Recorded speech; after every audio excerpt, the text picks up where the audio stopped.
All right, friends, today we're going to be finishing our tiles inspired by Blair, and we're going to be cutting them out, and then you're going to help me glue them down on some big butcher paper at the end of class. So you're going to get back something that looks like this inside of your folders.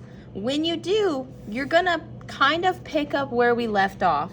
So if you didn't finish this bottom practice tile yet, then you're going to start working on that and try to figure out your idea for your main tile. All right. Then you're going to start working on your main tile. When we're coloring in our tiles, we want to make sure that we're filling in all of the white areas. So if you're going back first, I would highly recommend testing out your crayons again, because you may not remember which color is which one. So if you're at the blue table and you have the blue crayons, you may want to get them back out and figure out which one was the dark one, which one was the light one, and so forth, okay? Then you're gonna finish coloring in all of your tile. And it does not matter if you accidentally get some outside of the square today, because we're going to be cutting this out.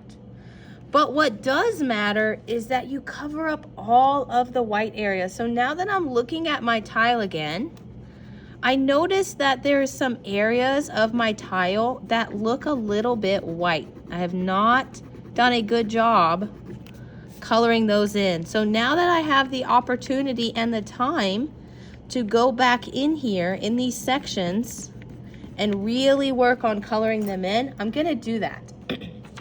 One thing I want to talk to you guys about is using markers. So this is one tile I made, and I used markers in here, but there are some areas that the marker did not cover very well.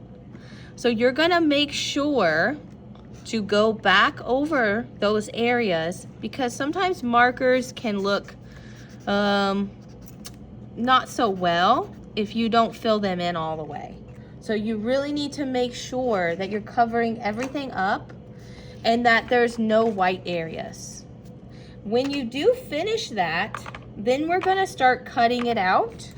Remember, thumbs to the sky when we cut. Use your other hand to help you. You're actually going to cut out the part that says name.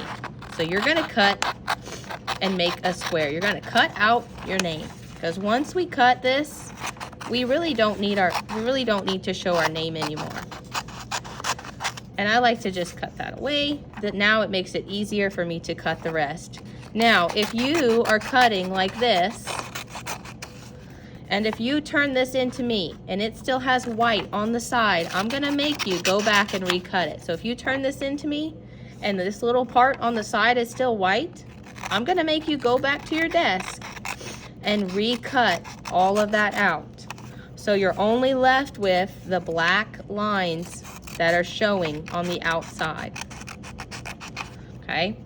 When you're done cutting, you're gonna take all of your scraps and put them in a trash can that's closest to you. I have a trash can in the front of the room, and I have a trash can in the back of the room. So you're gonna throw your trash away. Then you're gonna come back to your desk. And I could have a messy mat at your desk as well. So if you have a messy mat at your desk, that's even better. You're gonna find a glue stick. When we use glue sticks, we need to make sure when we're done using them that they go back in. So I'm gonna push it out this time. And I'm gonna do something called Xbox gluing. So I'm gonna make a circle in each one. Circle, circle, circle, circle. Now I'm gonna draw an X, X, and now I'm gonna make a box. So from each circle, I'm gonna connect the circles and make a box. That's all that we need, okay? If you wanna add another extra plus sign, that's okay too. But we're not shading the whole thing in with our glue. We don't need to do that. Then you're gonna put the glue back in and snap the cap back on. Then you're gonna take this to me, and I'm gonna be standing on the side of the room. Make sure you've glued it. Bring it over to me quickly so I can put it on the butcher paper and start building your castle. And that's all we're gonna be doing today. When you get done with this, make sure your area is clean, your scissors are put away, your glue is put away, and you can go get a free draw. So just to recap, step 1, you're going to get your artwork back. You're going to finish coloring in your tile. When it's completely colored in and there's no white areas, then you're going to cut out your tile and you're going to cut all this away. Okay, so all this will get cut away with your scissors until you're left with just a square. Then you're going to do the X box gluing. Circle, circle, circle, circle, X box, and then bring it to me so I can glue it down on the butcher paper.